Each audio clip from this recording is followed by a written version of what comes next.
ഈ വീഡിയോയിൽ പ്രധാനമായിട്ട് നമ്മൾ നോക്കുന്ന വിഷയം എന്ന് പറഞ്ഞാൽ ഇന്ത്യയും തുർക്കിയുമായിട്ടുള്ള ബന്ധം കൂടുതൽ വഷളായിക്കൊണ്ടിരിക്കുകയാണ്. പാകിസ്ഥാനെ നല്ല രീതിയിൽ സപ്പോർട്ട് ചെയ്ത് ഇന്ത്യക്കെതിരെ നിലപാടെടുക്കുന്ന ഒരു രാജ്യമാണ് തുർക്കി. അതുകൊണ്ട് തന്നെയാണ് ഈ ഒരു ഗതിയിലേക്ക് തുർക്കിയെ ഇന്ത്യ മാറ്റി നിർത്തുന്നതിന്റെ കാരണം എന്ന് പറഞ്ഞാൽ അത് വളരെ വ്യക്തമാണ്. കാരണം ഒരു സൈഡിലൂടെ ഇന്ത്യക്കുള്ളിൽ പലതരത്തിലുള്ള കച്ചവടങ്ങൾ തുർക്കി നടപ്പിലാക്കുകയും അതുപോലെ തന്നെ മറ്റൊരു സൈഡിൽ പാകിസ്ഥാനെ നിരുപാധികം സപ്പോർട്ട് ചെയ്യും ഇന്ത്യക്കെതിരെയുള്ള നടപടിക്രമങ്ങൾക്കെല്ലാം തന്നെ ഒരുമിച്ച് പാകിസ്ഥാനോടൊപ്പം നിൽക്കുന്ന ഒരു അവസ്ഥയാണ് നമുക്ക് കാണാൻ കഴിഞ്ഞത്. അതുപോലെ വേറൊരു രാജ്യമുണ്ട്, അസർബൈജാനെതിരെയും ഇന്ത്യ നടപടികൾ എടുക്കും എന്നാണ് മനസ്സിലാക്കാൻ പറ്റുന്നത്. അമേരിക്കൻ സൈഡിൽ നിന്നും ട്രംപ് പല രീതിയിലുള്ള ബിസിനസ് ട്രേഡ് പരമായിട്ടുള്ള കാര്യങ്ങൾക്ക് വേണ്ടിയിട്ട്, അതായത് ഇന്ത്യയിൽ നിന്നും എങ്ങനെയെങ്കിലും താരിഫ് നെഗോഷിയേഷൻ ചെയ്യാൻ വേണ്ടിയിട്ട്, അതായത് ഇന്ത്യയിലുള്ള ഡ്യൂട്ടി അമേരിക്കൻ പ്രോഡക്റ്റിന് ഒഴിവാക്കാൻ വേണ്ടിയിട്ടുള്ള സകല ശ്രമങ്ങളും അമേരിക്ക നടത്തുന്നുണ്ട്.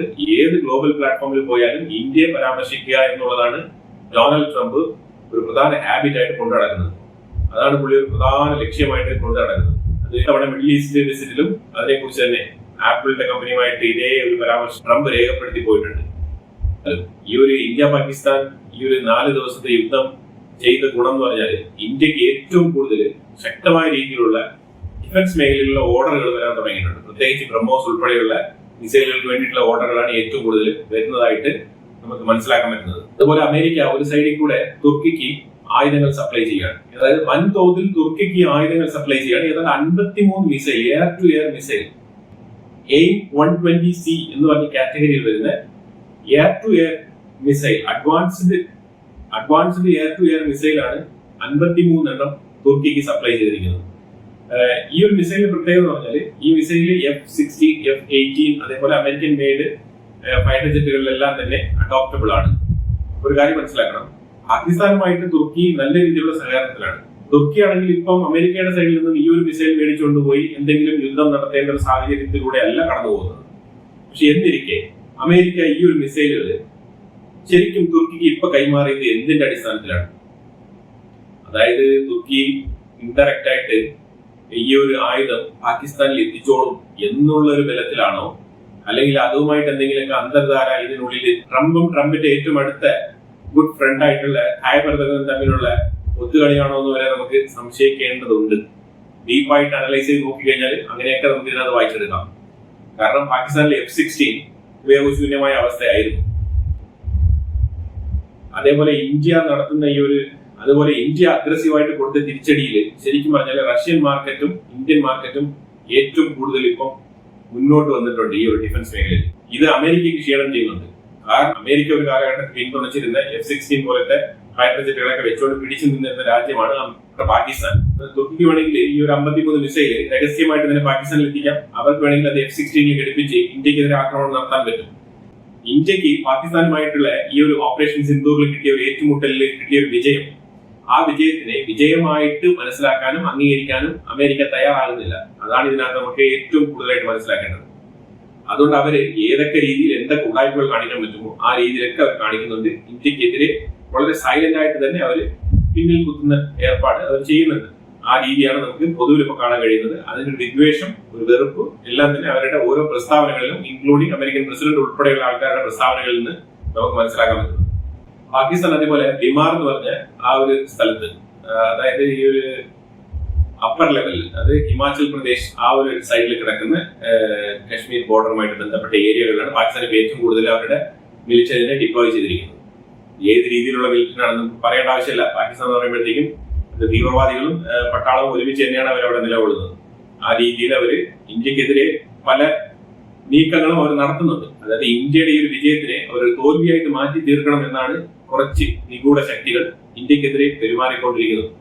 ഇതെല്ലാം ഇന്ത്യക്ക് അറിയാം, ഇന്ത്യ കാണുന്നുണ്ട്. ഇന്ത്യ ഇന്റലിജൻസ് ഇതിനെ വളരെ വ്യക്തമായിട്ട് തന്നെ മനസ്സിലാക്കിക്കൊണ്ടാണ് മുന്നോട്ട് പോകുന്നത്. അതേപോലെ തുർക്കി ബൈറാക്ടർ എന്ന് പറഞ്ഞ ആ ഒരു ഡ്രോൺ, GP ഡ്രോൺ പാകിസ്ഥാനിന് ഒരുപാട് ക്വാണ്ടിറ്റി സപ്ലൈ ചെയ്യും. അതേപോലെ ഇതിനെ പരിശീലിപ്പിക്കാൻ വേണ്ടിയിട്ട് 2 പേരെ തുർക്കി ഡിപ്ലോയ് ചെയ്തിരുന്നു. തുർക്കിയുടെ ആർമി പേഴ്സണൽ ആയിട്ടുള്ള ആൾക്കാരെ പാകിസ്ഥാനിൽ ഡിപ്ലോയ് ചെയ്തിരുന്നു. അങ്ങനെ ഇന്ത്യ നടത്തിയ ഒരു അറ്റാക്കിൽ 2 തുർക്കി ഭടന്മാര് പാകിസ്ഥാനിൽ കൊല്ലപ്പെട്ടിട്ടുണ്ട്. അത് ഇന്ത്യയുടെ ആക്രമണത്തിൽ കൊല്ലപ്പെട്ടതായിട്ടാണ് വാർത്ത.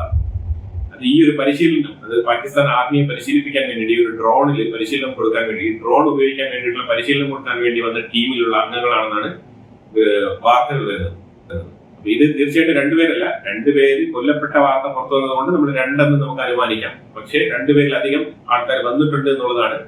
തീർച്ചയായിട്ടും രണ്ടുപേരിലധികം ആൾക്കാർ തുർക്കിയിൽ നിന്നും പാകിസ്ഥാനിൽ വന്ന് ട്രെയിനിങ് കൊടുക്കുകയാണ്. ഓരോ പ്രോഡക്റ്റ് അവർ കൊടുക്കുമ്പോഴും അവർക്ക് ട്രെയിനിങ് ടീമിനെ അവർ അയക്കുന്നുണ്ട്. അത് രണ്ടല്ല, ഒരുപാട് ആൾക്കാർ വരുന്നുണ്ട്. അതാണ് നമ്മൾ മനസ്സിലാക്കേണ്ടത്. പാകിസ്ഥാനും തുർക്കിയുമായിട്ടുള്ള ആ ഒരു ഇടപാട് അങ്ങനെ തന്നെയാണ്.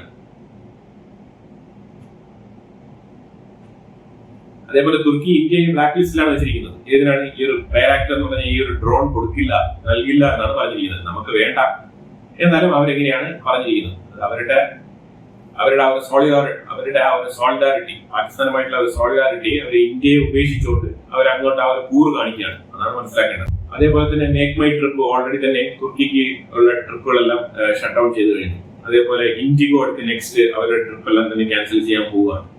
അങ്ങനെ ഇന്ത്യയുമായിട്ടുള്ള ഒരു ബോയ്ക്കോട്ട് തുർക്കി എന്നുള്ള ഒരു വിഷയം കൂടുതൽ കത്തിപ്പടരുന്ന ഒരു അവസ്ഥയാണ് നമുക്ക് കാണാൻ കഴിയുന്നത്. ഈ ബോയ്ക്കോട്ട് തുർക്കി എന്ന് പറയുന്നത് ഞാൻ ഏതാണ്ട് 8-9 ദിവസങ്ങൾക്ക് മുമ്പ് ഞാൻ മാർക്ക് ചെയ്തിരുന്ന ഒരു വീഡിയോ ആണ്. അപ്പൊ അത് ഇന്ന് വളരെ എഫക്റ്റീവായിട്ട് ആ ഒരു വിഷയം നടക്കുന്നതാണ് നമുക്കിപ്പോൾ കാണാൻ കഴിയുന്നത്. അതുപോലെ തന്നെ എനിക്ക് വേറൊരു റിക്വസ്റ്റും കൂടി ഉണ്ട്, അതുകൂടെ നമുക്ക് ഈ ഒരു വീഡിയോയിൽ തന്നെ കാണാം. അതായത് സെലിബി എന്ന് പറഞ്ഞൊരു കമ്പനി ഇതൊരു തുർക്കിഷ് കമ്പനിയാണ്. പക്ഷേ സെലിബി ഇന്ത്യ പ്രൈവറ്റ് ലിമിറ്റഡ് എന്ന് പറഞ്ഞ ഒരു ഇന്ത്യൻ നെയിമിലാണ് ഇവർ കമ്പനി രജിസ്റ്റർ ചെയ്തിരിക്കുന്നത് ഇന്ത്യക്കുള്ളിൽ. ഇതിനകത്ത് ഇന്ത്യയിലുള്ള പാർട്ട്നേഴ്സ് ഉണ്ട്, എല്ലാവരും ഉണ്ട്, ഇല്ലാന്നില്ല. പക്ഷേ ഒറിജിനലി ഈ ഒരു കമ്പനി തുർക്കിഷ് കമ്പനിയാണ്. ഈ കമ്പനിയുടെ ബേസിക് ആയിട്ടുള്ള ഓണർഷിപ്പിനെ കുറിച്ച് നമുക്ക് നോക്കുകയാണെന്നുണ്ടെങ്കിൽ തയ്യബ് എർദോഗനും ഈ ഒരു കമ്പനി തമ്മിൽ ബന്ധമുണ്ട്. എന്ന് വെച്ചാൽ തയ്യബ് എർദോഗന്റെ മകൾ സുമി എന്ന് പറഞ്ഞ ആ ഒരു ലേഡിയാണ് ഇതിന്റെ ഓണർ, ഈ സെലിബി കമ്പനിയുടെ. അപ്പൊ indirectly Tayyip Erdogan also owner of Celebi company. മനസ്സിലാക്കി പോകണം. ഇന്ത്യയിലെ 9 എയർപോർട്ടുകളാണ് ഇവർ കൺട്രോൾ ചെയ്തത്. അതാണ് ഇതിനകത്ത് സെക്യൂരിറ്റി ക്ലിയറൻസ് സെക്ഷൻസിലാണ് ഇവരുടെ പ്രധാനപ്പെട്ട ചുമതല. അതായത് കാർഗോ സെക്ടർ എന്ന് പറയുമ്പോഴത്തേക്കും നമ്മൾ ഏതൊക്കെ ബാഗേജുകൾ എയർപോർട്ടിൽ കൊണ്ടുപോകുന്നോ എല്ലാ ബാഗേജുകളും സ്ക്രീനിങ് ചെയ്യാനും അതേപോലെ അതിനെ എക്സ്റേ സ്കാനിങ്ങിനൊക്കെ വിട്ട് അതിന്റെ ഉള്ളിൽ എന്തൊക്കെ പ്രോഡക്റ്റുകൾ ഉണ്ട് എന്നതിനെ കുറിച്ചുള്ള ഡീറ്റെയിലുകളെല്ലാം മനസ്സിലാക്കുന്ന രീതിയിലുള്ള അത് A to Z ഇൻക്ലൂഡിംഗ് ഡിപ്ലോമാറ്റ്സിന്റെ ബാഗ് വരെ ഇവരുടെ കൺട്രോളിലാണ് പോകുന്നത്. അപ്പൊ ഇവർ കൺട്രോൾ ചെയ്യുന്ന എയർപോർട്ടുകൾ എന്ന് പറഞ്ഞാൽ ഇന്ത്യക്കുള്ളിൽ വളരെ നിർണായകമായിട്ടുള്ള 9 എയർപോർട്ടുകളാണ് ഇവർ ഹാൻഡിൽ ചെയ്യുന്നത്. അത്രയും ഹൈ ലെവൽ സെക്യൂരിറ്റി വിങ്ങിൽ തുർക്കി ഇൻഫ്ലുവൻസ് ഉണ്ട് എന്നാണ് നമ്മൾ മനസ്സിലാക്കേണ്ടത്. അപ്പൊ ഈ സെലിബി കമ്പനി ഓപ്പറേറ്റ് ചെയ്യുന്ന എയർപോർട്ടുകൾ എന്ന് പറഞ്ഞാൽ മുംബൈ എയർപോർട്ട്, ഡൽഹി, കൊച്ചിൻ, കണ്ണൂർ, ബാംഗ്ലൂർ, ഹൈദരാബാദ്, ഗോവ, അഹമ്മദാബാദ്, കൂടാതെ ചെന്നൈ. ഇത്തരം എയർപോർട്ടുകൾ, ഇത്രയും ഇമ്പോർട്ടന്റ് ആയിട്ടുള്ള എയർപോർട്ടുകളിലെ ചെക്ക് പോയിന്റുകളാണ് ഈ ഹൈ ലെവൽ സെക്യൂരിറ്റി റിസ്ക് ഉള്ള ഏരിയാസ് ആണ് ഈ സെലിബി എന്ന് പറഞ്ഞ ഈ കമ്പനിയുടെ കീഴിൽ പ്രവർത്തിക്കുന്നത്. ഇതാണ് നമ്മൾ ഏറ്റവും കൂടുതൽ ഇതിനകത്ത് മനസ്സിലാക്കി പോകേണ്ട കാര്യം. അപ്പൊ അതായത് ഇപ്പം ഡൽഹി എന്ന് പറയുമ്പോഴത്തേക്കും എത്രമാത്രം റിസ്ക് ഉള്ള ഹൈ ലെവൽ സെക്യൂരിറ്റി ഉള്ള ഒരു ഏരിയ ആണെന്നുള്ളത് ഞാൻ പറയാതെ തന്നെ എല്ലാവർക്കും മനസ്സിലാവുന്നതാവും. ഓരോ ഇന്ത്യക്കാരും അറിയാവുന്ന കാര്യമാണ്. അപ്പൊ ഇന്ത്യക്കുള്ളിൽ ഡൽഹി എയർപോർട്ടിലാണെങ്കിൽ ഒരുപാട് ഡിപ്ലോമാറ്റ്സുകൾ ആയിക്കോട്ടെ, ഗവൺമെന്റുമായിട്ട് ബന്ധപ്പെട്ട ചർച്ചകൾ നടത്തുന്ന ആൾക്കാരായിക്കോട്ടെ, പല രാജ്യങ്ങളുമായിട്ട് ബന്ധപ്പെട്ട ഡിപ്ലോമാറ്റ്സ് ആയിക്കോട്ടെ, എല്ലാവരും വന്ന് ഇറങ്ങുന്ന ഒരു സ്ഥലമാണ് ഡൽഹി എയർപോർട്ട്. അപ്പൊ ഈ എയർപോർട്ടിൽ ഈ ഡിപ്ലോമാറ്റ്സുകൾ കൊണ്ടുവരുന്ന ബാഗേജ് കാര്യങ്ങൾ എല്ലാം തന്നെ സ്ക്രീൻ ചെയ്യപ്പെടുന്നത് ഈ സെലിബി എന്ന് പറഞ്ഞ കമ്പനിയുടെ അണ്ടറിൽ വരുന്ന ഈ ഒരു സെക്യൂരിറ്റി റിസ്ക് മാനേജ്മെന്റിന് കീഴിലാണ് ഇത് കംപ്ലീറ്റ് വരുന്നത്. അപ്പൊ ഇത് എത്രമാത്രം ഇന്ത്യക്ക് ത്രെട്ട് ഉണ്ടാക്കുന്ന ഒരു പരിപാടിയാണ്. കാരണം നമ്മളെ എതിർക്കുന്ന ഒരു രാജ്യം, ഡിഫൻസ് പരമായിട്ടായിക്കോട്ടെ, ആശയപരമായിട്ടായിക്കോട്ടെ, നമ്മളെ എതിർക്കുന്ന ഒരു രാജ്യത്തിന്റെ കമ്പനി ഇന്ത്യക്കുള്ളിൽ അതും എയർപോർട്ട് പോലത്തെ ഒരു ഹൈ ലെവൽ സെക്യൂരിറ്റി യൂണിറ്റിൽ പ്രവർത്തിക്കുന്നു എന്ന് പറഞ്ഞു കഴിഞ്ഞാൽ അത് ഇന്ത്യയുടെ ഗുരുതരമായ വീഴ്ചയാണ്.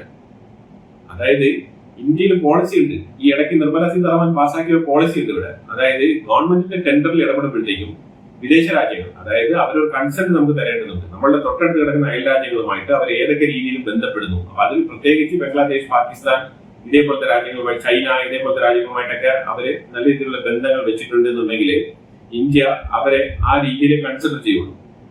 കൺസിഡർ ചെയ്യുമെന്ന് പറഞ്ഞാൽ ഇന്ത്യക്കുള്ളിലെ ഒരു ഗവൺമെന്റുമായിട്ട് ബന്ധപ്പെട്ട പോളിസികളിലേക്ക്, ഇന്ത്യക്കുള്ളിൽ ഗവൺമെന്റുമായിട്ട് ബന്ധപ്പെട്ട പ്രോജക്റ്റുകളിലേക്ക് അവർക്ക് ബിഡ് ചെയ്യാൻ കഴിയില്ല, അവർക്ക് പങ്കുചേരാൻ കഴിയില്ല എന്നുള്ളതാണ്.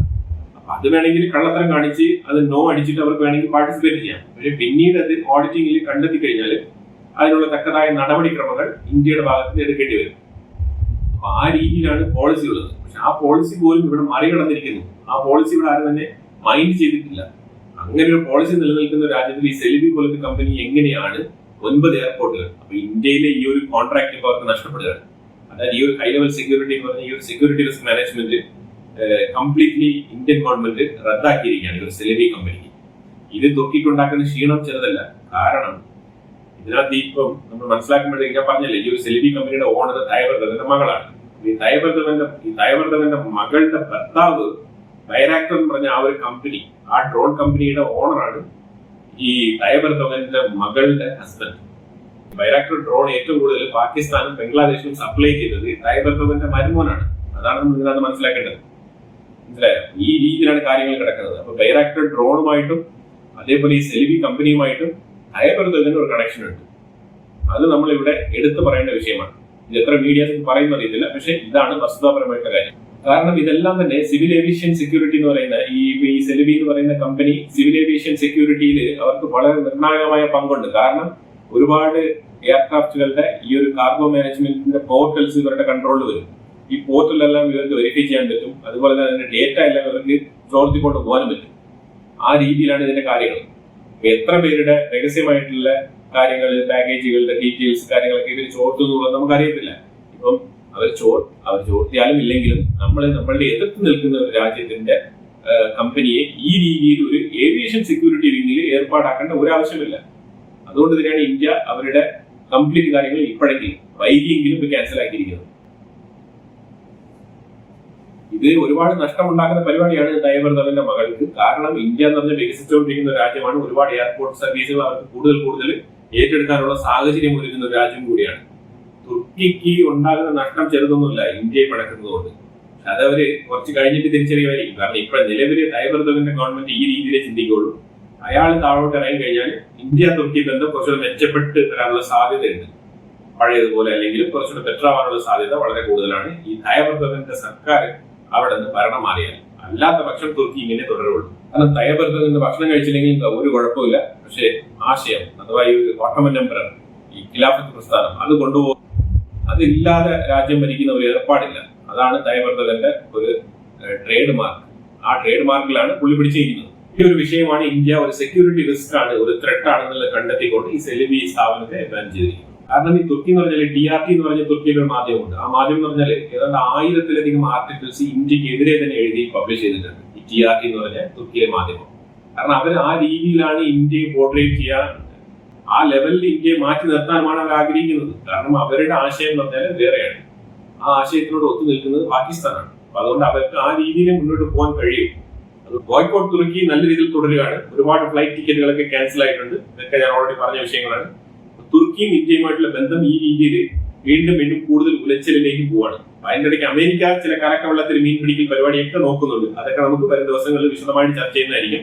ഒരു വിഷയം കൂടെ എനിക്ക് ഓർമ്മിപ്പിക്കാനുള്ളത് ഈ ഒരു ബിഡിങ്, അതായത് ഈ ഗവൺമെന്റ് പ്രോജക്ടുകളിൽ ബിഡ് ചെയ്യുമ്പോഴത്തേക്കും അത് കമ്പനികൾ വളരെ കൃത്യമായിട്ട് സ്ക്രൂട്ടനൈസ് ചെയ്യപ്പെടണം എന്നുള്ളതിലുപരിയായിട്ട് ഇന്ത്യൻ കമ്പനികൾക്ക് എന്തെങ്കിലുമൊക്കെ ചില ഗ്രേസ് പോയിന്റുകൾ കൊടുക്കണം. തീർച്ചയായിട്ടും ഫോറിൻ കമ്പനികൾ ബിഡ് ചെയ്യുമ്പോഴത്തേക്കും ഇന്ത്യൻ കമ്പനിയെക്കാളും ചിലപ്പോൾ 1-2% കൂടുതൽ പ്രോഫിറ്റ് ഗവൺമെന്റിന് കിട്ടിയേക്കാം. പക്ഷെ എന്നിരുന്നാലും നമ്മളൊരു ഇന്ത്യൻ കമ്പനി വേണം അതിനകത്ത് ഏറ്റവും കൂടുതൽ പ്രൊമോട്ട് ചെയ്യാൻ. അപ്പൊ ഫോറിൻ കമ്പനിക്ക് ഒരു 12% ആണെന്നുണ്ടെങ്കിൽ ഇന്ത്യൻ കമ്പനി 10 വെച്ചാലും കൊടുക്കാം എന്നുള്ള രീതിയിലുള്ള ചില ഫ്ലെക്സിബിലിറ്റികൾ ഇവിടെ കൊണ്ടുവരണം. അല്ലാന്നുണ്ടെങ്കിൽ ഇതേപോലെയുള്ള ചാരന്മാരുടെ കമ്പനികൾ ഇന്ത്യക്കുള്ളിൽ ഇങ്ങനെ പെരുകും. ഇങ്ങനെ പെരുകുന്ന സമയത്ത് പിന്നെ ഒരു സുപ്രഭാതത്തിൽ നമുക്ക് ഇതിനെ കൺട്രോൾ ചെയ്യാൻ പറ്റാത്ത അവസ്ഥയാവും. അപ്പം എല്ലാം ചോർത്തിക്കൊണ്ട് പോയിട്ട് പിന്നെ എന്ത് കാര്യമാണ്? ഗവൺമെന്റ് കുറച്ചുകൂടി ഉണർന്ന് പ്രവർത്തിക്കേണ്ടതുണ്ട് ഈ ഒരു മേഖലയിൽ. അതുപോലെ തന്നെ ഇന്ത്യൻ കമ്പനികൾക്ക്, ഇന്ത്യക്കുള്ളിൽ നിന്ന് ബിഡ് ചെയ്യുന്ന കമ്പനികൾക്ക്, ഇന്ത്യൻ ഒറിജിനുള്ള കമ്പനികൾക്ക് കുറച്ച് ഗ്രേസ് പോയിന്റ്സ് കൊടുക്കാം. കുറച്ച് ഈസി ആയിട്ട് അത് ആ ബിഡ് പാർട്ടിസിപ്പേറ്റ് ചെയ്യുന്ന രീതിയിൽ. എയർപോർട്ട് കാർഗോ കോൺട്രാക്ട് എന്നൊക്കെ പറഞ്ഞു കഴിഞ്ഞാൽ ഏറ്റവും കൂടുതൽ എമൗണ്ട് ബിഡ് ചെയ്യുന്ന ആൾക്കാണ് ഈ ഒരു കോൺട്രാക്ട് പോവുക. മറ്റുള്ള കോൺട്രാക്ട് ഒക്കെ ഏറ്റവും കുറഞ്ഞ് ബിഡ് ചെയ്യുന്ന ആൾക്കാർക്കാണ്, ഏറ്റവും കുറഞ്ഞ ചെലവിൽ ചെയ്യുന്ന ആൾക്കാർ. പക്ഷേ ഈ കാർഗോ ഏരിയ എന്ന് പറയുന്നത് ഏറ്റവും കൂടുതൽ എമൗണ്ട് ബിഡ് ചെയ്യുന്ന ആൾക്കാണ് അവർ കോൺട്രാക്ട് പോകുന്നത്. അപ്പൊ ആ ഒരു സാഹചര്യത്തിൽ ചിലപ്പോൾ ഏറ്റവും കൂടുതൽ ബിഡ് ചെയ്യുന്നത് ഫോറിൻ കമ്പനി ആവാനുള്ള സാധ്യത വളരെ കൂടുതലാണ്. അപ്പൊ ആ ഒരു സാഹചര്യത്തിൽ 2% ലാഭത്തിനെ ഗവൺമെന്റ് കൺസിഡർ ചെയ്യാണ്ട് അതിനെ മാറ്റിക്കൊണ്ട് CAG ഓഡിറ്റിംഗിൽ ഉൾപ്പെടെ ഈ ഒരു നിയമം എഴുതി ചേർക്കണം. CAG ഓഡിറ്റിംഗിൽ ചിലപ്പോൾ ചോദ്യം വരുന്നത് വെച്ചാൽ നിങ്ങൾ ഇത്രയും ഹൈ ആയിട്ട് കോട്ട് ചെയ്ത ടെൻഡർ ഉണ്ടായിട്ടും നിങ്ങൾ എന്തുകൊണ്ട് ഈ ഒരു ടെൻഡർ ഈ കമ്പനിക്ക് കൊടുത്തു എന്നുള്ള രീതിയിൽ ചില ചോദ്യങ്ങളൊക്കെ വരും. അത് കൃത്യമായിട്ടുള്ള നാഷണൽ സെക്യൂരിറ്റിക്ക് ഭീഷണിയായിട്ട് വരുന്ന കമ്പനികളെ ഒന്നും തന്നെ ഇന്ത്യയിൽ നടക്കുന്ന പ്രോജക്റ്റുകളിൽ പാർട്ടിസിപ്പേറ്റ് ചെയ്യുന്നതിൽ നിന്നും വിലക്കിക്കൊണ്ടുള്ള ആ ഒരു നിയമം CAG ഓഡിറ്റിംഗ് ഉൾപ്പെടെ ഇതിനെ ഗ്രേറ്റ് കമ്മ്യൂണിക്കേഷൻ ആയിട്ട് മാറ്റി ഈ ടീമില് ഗവൺമെന്റിന്റെ ഉള്ളിൽ തന്നെ പ്രോപ്പർ ആയിട്ടുള്ള കമ്മ്യൂണിക്കേഷൻ ഇവിടെ നടക്കാതെ പോയതിന്റെ ഒരു കുറവാണ് ഇപ്പൊ ഈ ഒരു സെലിബി പോലത്തെ കമ്പനി. ഈ സെലിബി പോലത്തെ ഈ ഒരു കമ്പനികളൊക്കെ ഇന്ത്യക്കുള്ളിൽ ഇങ്ങനെ 9 എയർപോർട്ടുകൾ വരെ അവർ ഹാൻഡിൽ ചെയ്യാനുള്ള കപ്പാസിറ്റി ഉണ്ടാക്കി കൊടുത്തത്. അപ്പൊ ഇത് നിയമമുണ്ട് നമ്മുടെ നാട്ടിൽ, പക്ഷെ അത് കൃത്യമായിട്ട് നടപ്പിലാക്കപ്പെട്ടിട്ടില്ല. അതിനെക്കുറിച്ച് കൃത്യമായി ഡിപ്പാർട്ട്മെന്റ് തലത്തിലുള്ള ഡിസ്കഷൻസ് നടന്നിട്ടില്ല. ആ ഒരു കമ്മ്യൂണിക്കേഷൻ ഗ്യാപ്പിലാണ് ഈ ഒരു സെലിബിക്ക് ഒരു കോൺട്രാക്ട് കിട്ടിയിരിക്കുന്നത്. അപ്പൊ എന്തായാലും ഈ ഒരു വിഷയത്തെ കുറിച്ച് വളരെ വിശദമായിട്ട് തന്നെ ഞാൻ ഡീറ്റെയിൽ ആയിട്ട് പറഞ്ഞു എന്ന് ഞാൻ വിശ്വസിക്കുന്നു. അപ്പൊ ഇതിനെക്കുറിച്ചുള്ള അഭിപ്രായങ്ങൾ കമന്റ് ബോക്സിൽ രേഖപ്പെടുത്തുക. കൂടുതൽ വിഷയങ്ങളുമായിട്ട് അടുത്ത വീഡിയോയിൽ വരാം. Thank you so much.